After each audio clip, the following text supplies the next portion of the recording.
I've been so excited for The Many Saints of Newark, and we finally got it. Abby with Motor City Nerds, and let's get into it. Spoilers. I'm telling everybody now spoilers, because, I mean, this doesn't give anything away, but I don't understand. Uncle Junior all day, every day. Junior is one of the best characters in the entire series. Probably in my top 3 favorite characters. He's not, I mean, and then if I think about favorite scenes, he's definitely involved in a lot of those too. I understand where people are upset with this, especially if you haven't been, like, super following it like I have, and I totally get it if you thought this was going to be about Tony becoming Tony. I knew that this was not going to revolve around him. I knew this was going to be about Dickie Moltisanti, so I wasn't disappointed with it. Did I think it was the greatest thing of all time? No. Did I think it was terrible? No. I did enjoy it. I definitely enjoyed it.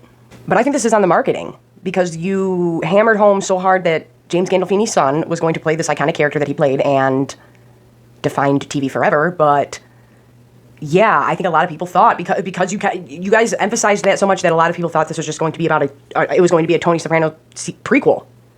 Which, I mean, it is, but people thought it was going to revolve around him. I knew that. I knew it was going to revolve around the Moltisantis, and what I didn't know was that originally David Chase, who created The Sopranos, wanted to just make something about the Newark riots, and they essentially weren't about it, and nobody wanted to do that, but they were like, if you put The Sopranos into it, then yeah, we can do it. And if you watch The Sopranos, you know that the Newark riots are brought up a lot, and definitely had a defining moment in Tony's childhood. But I really like the character of Harold, and I think because it started out as this screenplay, whatever it was, whatever he wrote that was originally supposed to be about the riots, I think that this Harold character was already fleshed out from that, and that is why he is so well written. I told my mom, I think what's going to happen with Dickie, prior to watching this, I was like, I think he's going to have a moment like in Kill Bill 2, when the assassin is sent to kill the bride, to kill Beatrix, and she just finds out she's pregnant, and then all of a sudden a shotgun blast goes through the door, and they're face to face, and they're woman to woman. She's like, I just found out I was knocked up. I'll go my way, you go your way. We both know we're about this life. Can we just not do that? And I was telling my mom that that's what I thought was going to happen with Dickie, and that the mob was going to get mad and was going to kill him for it. And that this whole time, Tony had been manipulating Christopher, because we know that if you watch the series, because I was going to say, you can watch this on its own. If you did watch the series, you know that Tony, it left it very ambiguous. Like, you didn't know if the guy Tony told Christopher was really the guy who killed Dickie, the main character in this movie, or if Tony was just giving him something to pacify him. Because at that point in the show is when Tony's really starting to not trust anybody around him and getting real crazy, and that's when we see what he really is. We pan over Christopher's grave, and then we hear his narration. We go back in time. It's 1967, and I didn't hate this. I enjoyed watching it, especially if you know your shit about Sopranos and stuff, and if you weren't going into it thinking it was just about Tony. We see his dad, who's Ray Liotta, who plays twins in this. So there's one in prison who's his uncle, and then there's him. And I think that they did do him up to look like shit. Like, my mom and my uncle were like, why does he look so bad? And then after seeing him in prison, I was like, I think that was makeup design. And I also was like, this is kind of weird at first. But then after I started thinking about it, I was like, oh no, this was Dickie having the devil on this shoulder and the angel on this shoulder. I don't hate that now that I think of it that way. So we see his father, played by Ray Liotta, coming off of this boat with a woman from Italy, and she's way younger than him, and her and Dickie are hitting it off rip. Speak English. He's abusive to her. I literally have in my notes that the dad acts like an animal. There's nothing we like about this dad. And I'm going to put this all together real quick. We're not going to go exactly in order. But Dickie ends up killing his dad because they're sitting in the car, and he starts talking mad shit about Dickie's mom, and he didn't like his dad beating up his new wife. So when he got a chance, he was like, you want to not do that shit? And he's like, sorry that I fall in love with sluts. And he's like, nope, not today. And kills his dad and bashes his skull in. Okay, did anybody else catch this? Now, my ex called me, my normal ex, not my crazy ex, who got me to watch Sopranos for the first time, and we talked for like an hour about this shit, and then I was like, oh my god, I need to get a move on. But yeah, we were talking all about this, and he says it was pigeons, and that somebody had a pigeon coop, and I'm like, I didn't see a fucking pigeon coop. But then again, I was taking my notes, so maybe I'm wrong. But remember in the episode when Christopher becomes a made man, and he sees the crow look him dead in the eyes, or like the raven or whatever it is?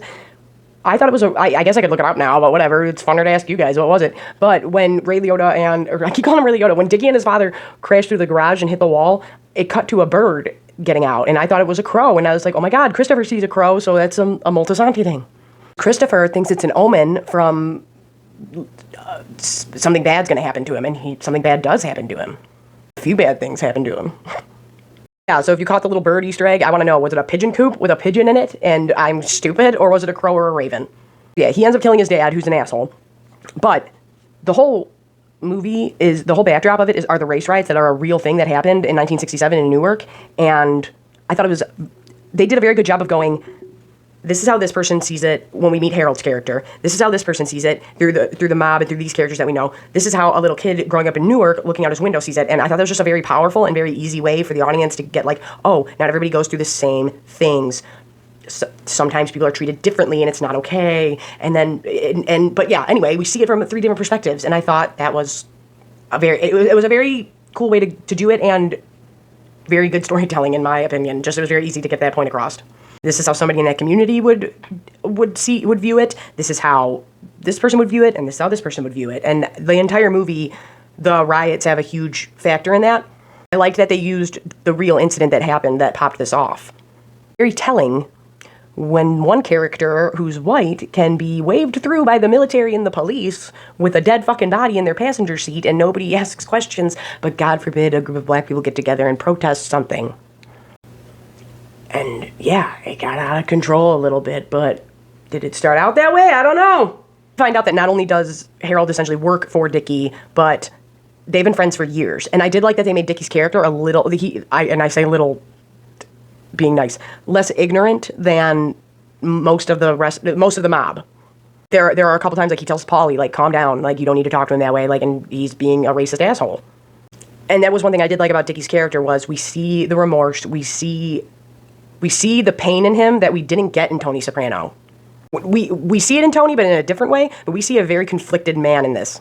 I liked that they were buddies. He's like, no, we play football every Thanksgiving together, this, that, and the other thing, like, since we were kids, and I liked that. That was, and yeah, we'll get into it. But we get the callback to the carnival. You guys remember the carnival from the series when Tony's like, no, I remember seeing my dad getting arrested for the first time, and it freaked him out as a kid, and then he was like, but then my dad was home by dinner time, and it was like, nothing happened, and so he was a confused kid, like, what the fuck? But remember, remember their dad takes Janice, his sister, and I loved all the jabs at Janice, that was great. But remember when their dad, Johnny, takes her to the carnival, or the whatever the fuck, the amusement park, and doesn't take Tony, and Tony's really hurt by it, so he follows them. And then we end up finding out that they were either having a card game or they were all meeting up to talk to one another. They were essentially all meeting up with their daughters to make it look innocent, but really they were negotiating shit for the mafia. Like, that's what was going on. And Tony watches his dad get arrested, and it leaves a scar on him till he's an adult, and when he talks to Melfi. And I just want to mention that this movie is, like, beautifully shot, and, like, the photography is really pretty, and it's especially just the colors, the way certain ones pop and certain ones seem to fade. This is a very beautiful looking movie. A very distinct feel to it. Another thing, and I stand by this statement, if it wasn't for Tony's mom, for Livia Soprano, I don't think we would have half of the female characters that we have in TV today. That woman is a fucking boss. Like, not even, she's not a boss, she's an abusive, crazy person, but Tony makes now I'm gonna get the quote wrong because I didn't write it down and I can't remember exactly what it is, but he gets in his mom's face at one point and says, you know, if you would've came after those, like, bra-burning feminists, you would have been the real gangster. And it was like, oh shit. And it's like, because Livy, his mom, has not only, she's ruthless, she knows how to manipulate people, she knows she knows what she's doing, she's slick. God damn it, what's the actress who played her? She was great. She did the best out of everybody playing, I mean, besides James Gandolfini's son, I feel like she did the best job recreating a character. Everybody was doing a good job, but some people were doing better than others, and she was perfect. But one thing that I did notice is every time that she went to cry, there were no real tears there. And I think she does that in the show too, but she's just a total fucking she's just a manipulator. We meet his uncle, who murdered a maid guy in the mob, so he is in prison for life. And Dickie's dad told everybody they weren't allowed to speak to him because of this, because he went against the family, he did something he wasn't supposed to do. Now he's just like, he knows off rip. This uncle knows off rip what's up. He already knows that Dickie's the one who killed his dad, and Dickie uses the riots to cover up his dad's murder. He goes and burns down, I think it's a mechanic shop or something. But yeah, no, he goes and puts his body there, burns it to the ground. So while these riots are happening, that's what he blames it on. But the uncle's like, yeah, no. Your dad didn't do shit. And now you're telling me that he went down there to go fix some stuff? No, I know you killed him. But he doesn't say that he knows he killed him. Same thing when he kills his girlfriend down the road. He's like, oh yeah, pneumonia? Yeah, kind of young and out of nowhere, isn't it? Like, he's telling him he knows that he killed these people. Because that's what he's trying to convey to Dickie the whole time. He's like, look at people like your dad. Look at me. Do you think you would want this for somebody you loved? Him taking bets at school, that was the funniest shit. I was cracking up at that. Oh, and was that Artie with him? That was cute too. There was a bunch of shit in the trailer that wasn't in this movie, and if you think we didn't catch that, we caught that. I will say that I think they're going to add to this. He gets kicked out of school for taking bets and gambling and doing all this shit, and he's like a little kid, and it's hilarious. But while his dad's in prison, his mom's like, Dickie, fucking talk to him. He doesn't listen to me. He doesn't listen to nobody but you. But this is what bothers me. This is where we're going to get into it. This is where we're going to have problems. I brought this up the other day at work, and my coworker who really loves The Sopranos was like, oh no, I don't like him at all. And I'm like, what? So I don't know how many people feel this way, but you're crazy if you feel this way. Uncle Junior's the shit. Uncle Junior is awesome. I love Uncle Junior, and he was the one who was always overlooked. If you want to hear me get into it, when I compare Succession, Sopranos, and Game of Thrones, they all have in common is family and it being complicated and shit. But if you look at it like the royal family, Junior was always overlooked. He's the oldest born, but we get Johnny, his younger brother, becomes boss. Later on, Johnny's son becomes boss before him. Like, he has a lot of resentment towards that. Like, that bothers him. But Junior's always getting overlooked, and then in this, they were always taking shots at him, and I have that down a lot. And if you watch the movie, you know what I'm going to talk about. But yeah, I want to know how many people feel this way. Do you guys not like Uncle Junior? Because I fucking love Uncle Junior. Did you die with my fucking toes? If you've watched the series, you know that Uncle Junior puts a hit out on Tony, like, but anytime they really get into it, it always reverts back to, like, I played catch with you. I did this with you. I was at every one of your football games, every one of your baseball games. I was there. And he does bring Dickie up. Like, I think that Dickie was, like, the cool one that he cared about and, like, would talk to. But I always took it, like, Junior kind of stepped in as that dad to him, where Dickie is more of, like, a friend. You know do you get what I'm saying? Yeah, whenever Junior and Tony really got into it, like, I'm going to kill you, murder you shit, and it really boiled down to it, Junior would be upset and hurt, because I do know that Dickie was a big part of that, but I feel like they should have showed Junior more, because he says it, like, one time, he's like, you want to play catch? And Tony's like, no, and it's like, no, Tony talks about this in the series, Junior talks about it, they did a lot together. Dickie kind of steps up to the plate, being more a role in Tony's life, while Johnny, Tony's dad, is in prison for 4 years. We also see Junior getting made fun of at the restaurant, in front of the other capos. But this is what I've been talking about with The Sopranos, with the heavy theme is cycles of abuse. So, we see the mom do this fake crying, we see her doing oh my god, the smoking on the baby. My ex says that she was ashing on the baby and, like, not ashing on it, but, like, blowing smoke at it and leaving the cigarette on purpose. And I'm like, do you remember growing up? Because you're older than me, and there were cigs everywhere. But yeah, I do think she was doing that on purpose, and it just shows how much this woman was not meant to be a mother. Her throw the fit in front of everybody and not give a fuck. When the dad gets home from prison, you can see the hesitation and the anxiety in teenage Tony when he sees his dad. The dad hugs Janice, tells her what she's wearing is bad, and then he sees the baby, who's now, like, 4, and is like, oh, you know who your dad is, and she runs up and gives him a hug, and then Dickie's like, go say hi to your dad, like, get over there, and Tony kind of hesitates, and while the mom's throwing the fit in front of everybody, you can tell Tony's, like, in the corner, and it's like, oh, okay, like, I knew of course they're going to reference that, because that's a huge thing in the show that we talk about with the fucking psychiatrist, is his childhood and everything, and the anxiety and the fainting, but yeah. But you could see it. You could see it on his face. And he did a really good job of that, showing where this manipulation and abuse started and whether or not you will continue it or you will break it. And this is where we meet baby Christopher, little Chrissy. Not only do they say, you know, sometimes babies know stuff from the other side, meaning every time someone in the background says, I don't know why he does this every time Tony tries to pick up Christopher. So that means every time Tony has tried to pick up Christopher, this baby has started to cry. I say this with the Christopher narration in the very beginning, but Tony and Christopher are not blood related. They are not really uncle and nephew. And Adriana says that to the feds. She's like, the feds ask her a question, like, so Christopher is Tony's nephew, right? And they're writing shit down. And she's like, well, no, not by blood. By blood, he's Carmela's cousin, but it's an Italian thing, because they're all in the family together. It's the same relationship that Tony and Christopher's father, Dickie, have. Christopher gets killed by Tony, and that old woman makes that comment, and it's like, oh my god, I really liked that. And I did like that his parents look at him like, not so much his mom, because his mom is a monster, but his dad is like, the fuck's wrong with my kid? Like, he really takes that shit serious. Like, what's wrong with you? Like, how... Well, Dickie ends up hooking up with his dad's new wife after the dad gets killed by him. His side piece, and his girlfriend is his dad's widow, and then he has his wife at home who has Christopher.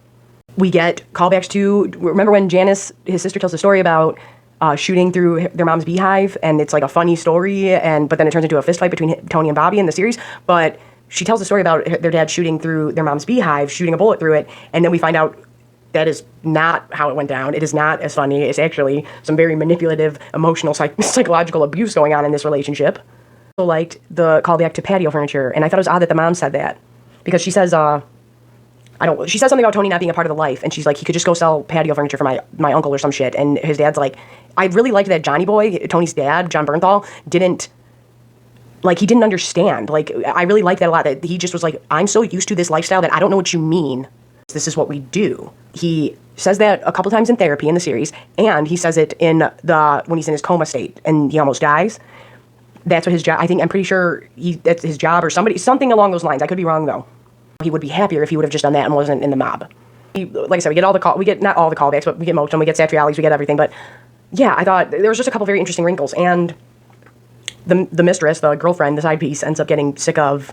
Oh, she was also a hairdresser, and so that's what she's asking Dickie. Now this is a running theme, so just remember that she wants to run her own business and she wants to work for herself. She doesn't want to rely on Dickie. She doesn't want to rely on anybody. But she's new to this country. She doesn't know shit. She barely has a grip on the language at some points, and she doesn't understand things. Leslie Odom Jr.'s character, he's sick of working. It's not just Dickie. He wants to be able to work on his own without being black being an issue and with that affecting it, and it bothers him. And she says off rip that she wants her own money, she wants to run her own business, this and the other. She wants to get Dickie to help her get a lease because she's new to this country, so it's hard for her. And so her and Harold really relate on that level. But like I said, she starts banging him. They can relate on this. They can both relate on this. I want my own stuff and to be accepted and not have to tiptoe around you and rely on your ass.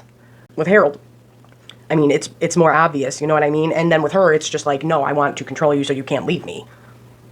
Don't have a grip on the language, you don't understand contracts, stuff, you're probably still under some shit. I mean, back then it was probably different, but you know what I mean? Like, there was a way to relate there. And he has different issues that he deals with, and I thought that was kind of smart to make her an immigrant. I think that they genuinely enjoyed each other's company, and they could relate on the fact of, we don't have it the way other people have it, and it's not right, but we're gonna try our best to make that different. She ends up getting killed by Dickie and drowned in the ocean when she tells him, yeah, I was banging him, but I also think it hurt Dickie because that was his friend. Like, oh, I did like when the mom talks to the school counselor and the school counselor kind of checks her and then tells her about Tony telling her how happy he was over a memory. I was like, oh my god, that's the only time we see her get emotional. Tony tells his mom, like, oh, I think you should try this medication, Mom, right after they had this meeting, and this mom got emotional for the first time about anything, especially her kids. And now we have Tony the next morning going, Mom, I think this medication really helped you. And we see the mom freak the fuck out. You ruined my life. Janice ruins my life. I fucking hate my kids. How the fuck we see her go off, and that's when we see how crazy she is and how manipulative she is and how she's blaming her children for all of her unhappiness. And I don't know any mom who does that, right? But yeah, so she goes from making this nice breakfast and having this nice moment with Tony the day before to immediately freaking the fuck out when he's like, Mom, I think you genuinely need this. And it's a pamphlet for therapy and for some kind of medication for some kind of mental health issues. And I really liked that. But like I said, on the pamphlet, it did look like Carmela. And she's, oh yeah. No, she goes off. She goes off about therapy and medication and how anybody that needs it is a fucking lunatic. So now we see where, not only from him being in the mafia, but your family has put down and said that going to therapy is weak your whole life. Oh, yeah. So then we got a lot of really cool little scenes. I really liked the ice cream truck scene. I really liked, I did. I liked him and Artie. I thought that the one kid that he beat up outside of, oh my god, I liked that he went to Holston's a couple times. That was cool. But the kid that he beat up, was that Jackie Aprile Sr.? So she was already getting crazy between the Italians and the black community, and what they were like, get the fuck out, why would we pay you, essentially? And that whole conflict is going on, but you can tell Dickie and Harold really don't want to go at it. And like I said, I don't know if it's in my previous video or if I have it on tape, but I did say this to my mom. I was like, no, it's gonna be that Kill Bill shit when they are gonna be like, no, I don't want to do this to you, and you don't want to do this to me, and let's just go our separate ways. Like I said, I thought the mob was gonna kill Dickie. I didn't think it was gonna happen like this. So yeah, we get the drive-by, we get everything getting shot up, and then it comes down to just Harold versus Dickie. But after the drive-by is when we get whoever's fucking funeral and Junior falling. And at first I thought that was just going to be a callback to him falling down the steps of the courthouse. But no, that's not it, guys, because we all know what happens. But we get Junior falling and breaking his hip. Junior falls and breaks his hip in the series too, and guess who's there to help him up? Tony, because that's like his dad. That's how I always took that relationship. But in this, Dickie's laughing at him, and Tony's getting him up. The next time we see Harold, we see that we see this throughout the movie, but we see that he genuinely wants change. He doesn't want to just cause chaos and get ahead and use it, but he, like some people in the movie are, he genuinely wants things to get better. And the whole movie he's like that, but I really like that about his character. Like, I really liked Harold as a character. I did. He does talk to the uncle a few times in the movie. He doesn't just talk to him one time. He talks to him several times, and he's always talking to him about, like I said, he has his dad over here being a devil and the uncle over here being an angel. And the uncle's telling him, stay away from your nephew if you want him to be okay, if you don't want him to be a part of his life, do this, and this. He's like, look at me, I'm a fucking murderer and I'm stuck in fucking prison. Like, what the fuck? So he talks to him a few times. But if you notice, the last time he talked to him, it is Christmas time. And Peace on Earth is playing in the background. And like I said, there's a lot of Christian stuff going on with the imagery, and I just thought that was very interesting to use Christmas and to have that playing and those specific lyrics going and Peace on Earth and goodwill toward men and shit. Like, that's kind of not what's going on right now in this movie. So I just really liked that. I thought that it was like I said, when you can not beat me over the head and have to spoon feed me a message and I can see and hear it without you beating me over the head with it is when it's good writing. We've already talked about this in my videos. Unless you're new, then welcome. Oh, and when Tony is beating on the door and Dickie won't answer it. And he's crying. Those are the scenes. That's what I mean about this character shows remorse, where Tony did not show remorse. Tony went he would go, shit, I think I feel bad, but really I'm just worried about myself. And then he would get to the next day and he'd be fine about whatever decision he made and whoever he killed. We don't see that with Dickie. Dickie genuinely feels remorse, and when he starts to break down and cry because his nephew is pounding at the door and he won't answer it, and he's telling them to lie to him because he's taking his uncle's advice, he's doing the right thing here. So after Dickie won't answer the door for Tony, Tony goes home all upset. And he chucks the speakers that Uncle Dickie gave him out the window, and his dad's coming home from walking the dog, and he's like, what the fuck, man? And he's like, I don't want anything to do with this. And the dad, once again, is like, this what? What this? And he's like, I don't want anything to do with this life. And the dad genuinely, Johnny Boy does not get it. He's like, what is this? I don't understand. And it's because he doesn't understand anything but the mob life. And I really like, there were a couple little wrinkles in this that I really enjoyed, like the ending. But I couldn't believe that they did this. So Junior was, oh my God. And oh my God, so when they started talking about the TV trays, and I was like, TV trays, wasn't that like a thing? And then I was like, oh my God, it was a thing, right? As he's getting him out of the trunk. And then we see that he does get shot in the back of the head around Christmas time while Christopher's a baby, right in front of the house, while he's carrying in TV trays. And then a phone call goes to fucking Junior, who set up Dickie to get fucking murdered for fucking talking mad shit and fucking putting him down and then I really think that his brother telling him, like, look at how Dickie gets shit done. You're not fucking like that. I think that really bothered Junior. And like I said, Junior has always been overlooked. His younger brother was put ahead of him. Now his nephew's put ahead of him. He's worked his ass off for something. And Junior's smart, and Junior will hold a motherfucking grudge. And if you don't appreciate the Uncle Junior attitude that he gives, you're fucking crazy. Saying even before, and even when I first watched the series, I thought the mob did it, and that Tony and them just kind of told Christopher something to get him to shut the fuck up, and he killed the wrong guy. But we find out that Junior put the hit out on Dickie, and he did. He was the one doing it. And if you don't appreciate Junior, you're crazy. And I really liked that. And then we go to Dickie's funeral. Now this is where I got mad Godfather vibes. Was we get to Dickie's funeral. Tony's walking up to the casket.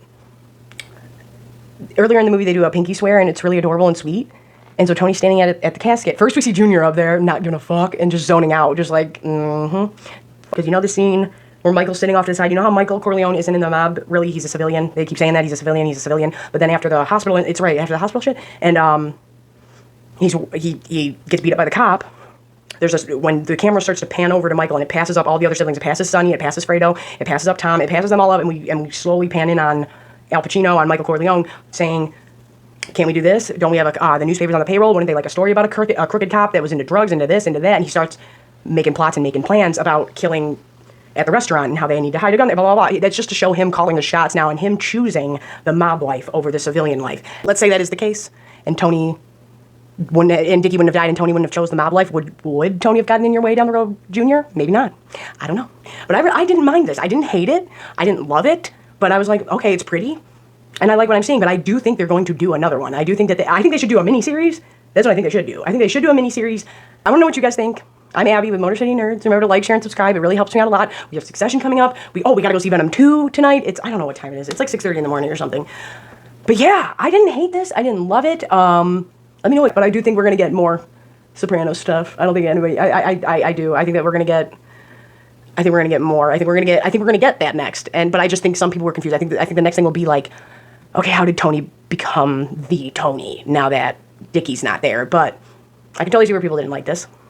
But you can tell me why you didn't like it down in the comments, and you can tell me what you did like and what you didn't like, and if I'm a moron, and if I totally saw this wrong. And let me know if you like Uncle Junior, because I love Junior. He has Junior has some of the best moments in the whole series. Don't hate on Junior. What are you guys doing out here? Corrado, I love him.